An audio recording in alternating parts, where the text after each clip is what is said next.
Hey guys, Darren here with a box review of 1993 Pro Set Power. This is a retail jumbo box. That's what it is, and it is a it's not a very sexy box. These packs were quite large, as you can most definitely see. I had collected a lot of these, but I'd never collected jumbo packs. So this actually opened me up to a set I never really had the opportunity to collect from 93 Pro Set Power. But 93 Pro Set Power, this was a card set I collected a ton of these cards. I don't know how many sets I necessarily put together per se, but I was actually able to pursue quite a bit of the gold set from it. So this was definitely one of those memory lane types of sets, and the cards are really, really impressive cards. They're gorgeous, but also the way the set was built, you can see it was built where every single player, for the card number, they choose a player that goes with that card number. And so the card set, you can actually put the set together almost from the front. There are 200 cards, so they repeat, and there are a few numbers that they don't have players for, so they do stuff a couple of players into some spots that they wouldn't, their jersey number doesn't match with, but most of the card set is done that way. And like I said, the cards are really impressive. They have a ghosted in inner frame for the card, and then on the card back they have a much improved card back over 91 Platinum. Not sure how I feel about this versus 92 Power overall, but the 92 Power set was amazing. 93 I thought was great too. This is the card set that makes me really wish the Pro Set had gotten a 1994 release, because they were onto something. And as you can see from the cornucopia of stuff here before you, they really did have a ton of stuff. Now, both Pro Set and Wildcard did not get a 1994 football release, and they just weren't quite figuring out the evolution of cards. But at least in the case of Pro Set, they were having a lot of fun. So for the set, there is, it's a 200 card set, and the cards, the 100 and 200 cards are special cards. 100 is Emmitt Smith, but interestingly, while card number 100 is Emmitt Smith, card number 22 is also an Emmitt Smith, so there are two of his cards in the set. And then there is, for card number 200, they have Joe Montana. So Joe didn't go card 19, he went card number 200, but the card back is a unique card for him. And I don't know why they did it this way, but that's the way that they did it for Joe Montana. So otherwise, yeah, it's 200 cards, and then they also have some update cards, which I'll get to in a second. So I did get one complete set, and then I got a lot of doubles, not quite as many doubles, but pretty close to the same number of doubles. But it wasn't like close to a second set. There are a lot of extra cards in here. So you got two Jim Breaches, two Sean Landettas, two Stojanoviches, Rippin, O'Donnell, Klingler. So it's packed quite a bit with triples. I don't remember if there's a quadruple. And for the doubles, I did get an extra Brett Favre, two extra John Elways. I got two extra Troy Aikmans, a Dan Marino, an Emmitt Smith, the actual Emmitt Smith, and then two extra Jerry Rices. So, you know, Barry Sanders was one of the few notable cards, plus the Joe Montana at the end that I did not get. But I did really well in terms of the doubles. But I mentioned about the update cards. There was also a Pro Set update release, which was kind of a series 2, which is a whole nother story. But here with these, they did have update cards for players who had transitioned teams before they released. I think it's only in the jumbo packs where they did this.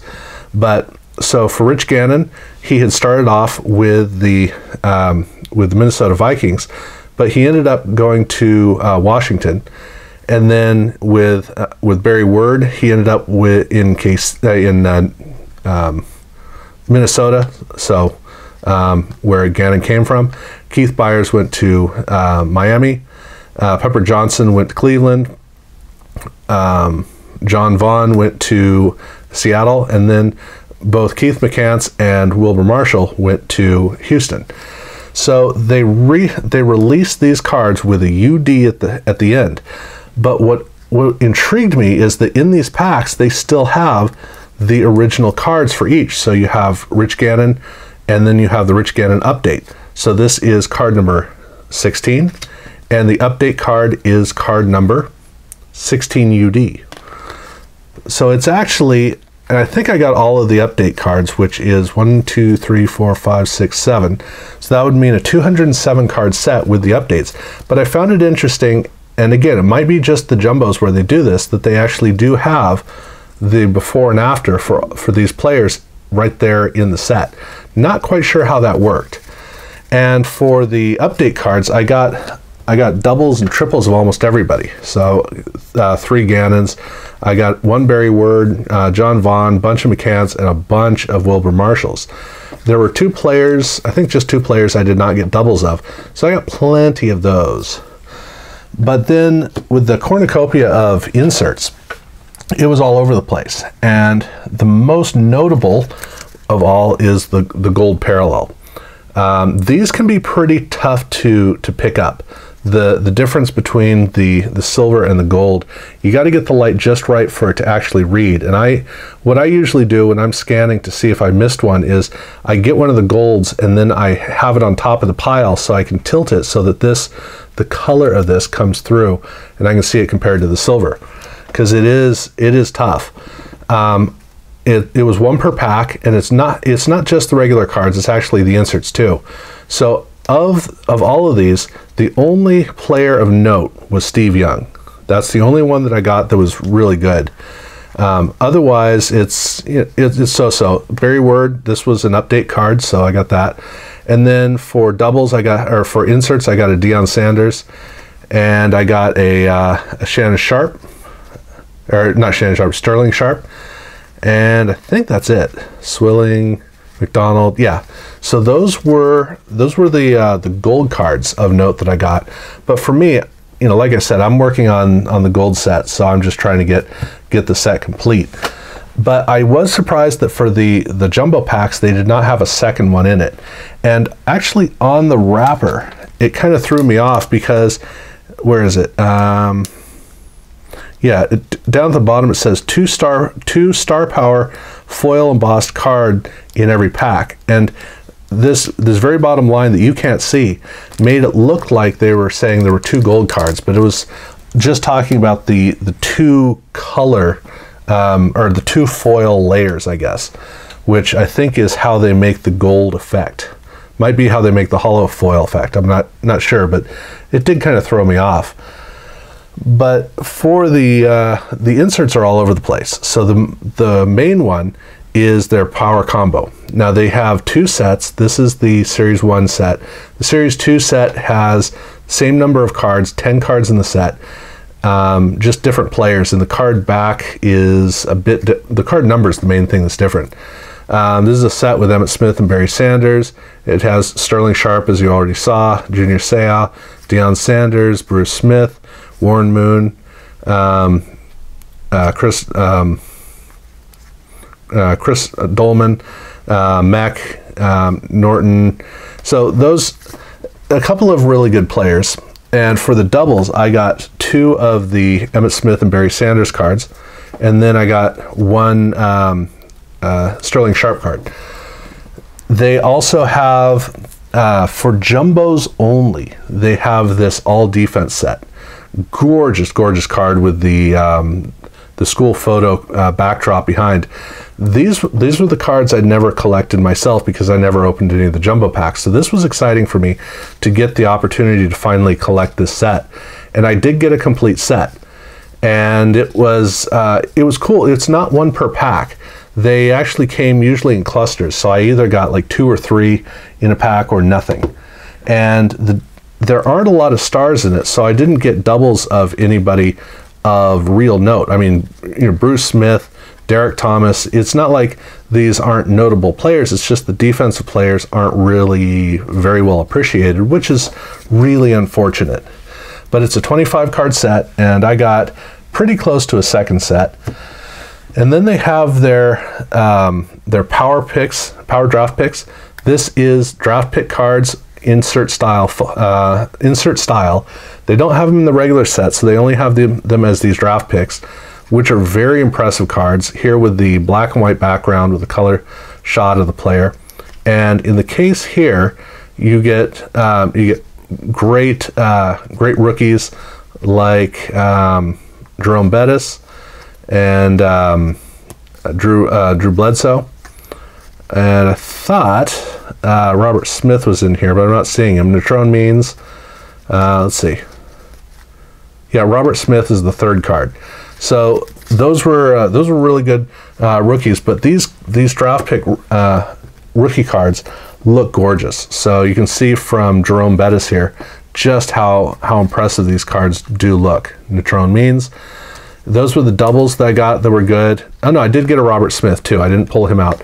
But Drew Bledsoe was not, I did not get a double of Bledsoe. So that was the one rookie I didn't get a second of.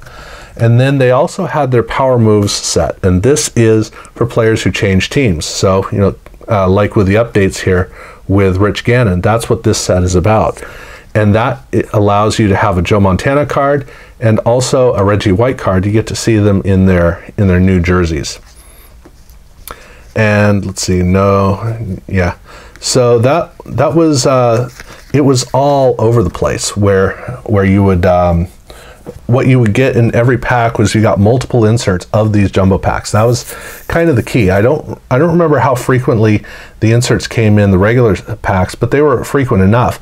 And so what you end up getting is, you know, I got a complete set, and then you have the gold cards, and then because of the jumbo cards, you get the jumbo inserts, the all defense, but you also have a power combos insert set, you have the power moves insert set, and you have the draft pick cards, that insert set. So there are 3 or 4 insert sets depending on which packs you get, plus the update cards, again, probably whichever packs you get. And so every single pack had a whole bunch of cool cards in it because of the inserts, and you had these gorgeous, gorgeous, gorgeous cards. This is a set that is absolutely tragically underappreciated. Nobody realizes that this set exists. I believe from what I've gathered, nobody really cares, and it's a hidden gem. This is one of those cases where I truly do say, if you're lucky enough to be able to get one, it's well worth. It's just a blast to have, or to go through, and to have a set is just great because, you know, the Junk Wax era was not about, even though this is basically post Junk Wax era, it was not an era where the cards sucked. It was an era where the cards didn't have value, and these cards definitely don't have value, but they anything but suck. I mean, these are just amazing, but everybody overlooks it because it doesn't do all the things that it's supposed to do. It's overproduced. As you can see, I got every single complete set in these packs. And how well do they hold up over time? This is the only card that got damaged, and it's only because the corner got bent, because it was in a pack and it was slid down, and it just, you know, the way that it worked, it was overexposed. So that is the only card that failed. Otherwise, the cards were stuck together. Some of them were stuck together, but you just gently ease them apart, and there was no residual at all. For these packs, that was the case. So I don't think that they have as bad of a problem as, like, say, Ultra, where they just really lacquered the crap out of those cards. Otherwise, I'd love to go on talking about them because I love them. I really do love all these cards, but there's really nothing more to say. It's just, for me, it's an endless experience. That's kind of what it is. It just doesn't, it's boundless. Yeah, man, I love these cards, and it was so fun to be able to open them again. So yeah, thanks for watching.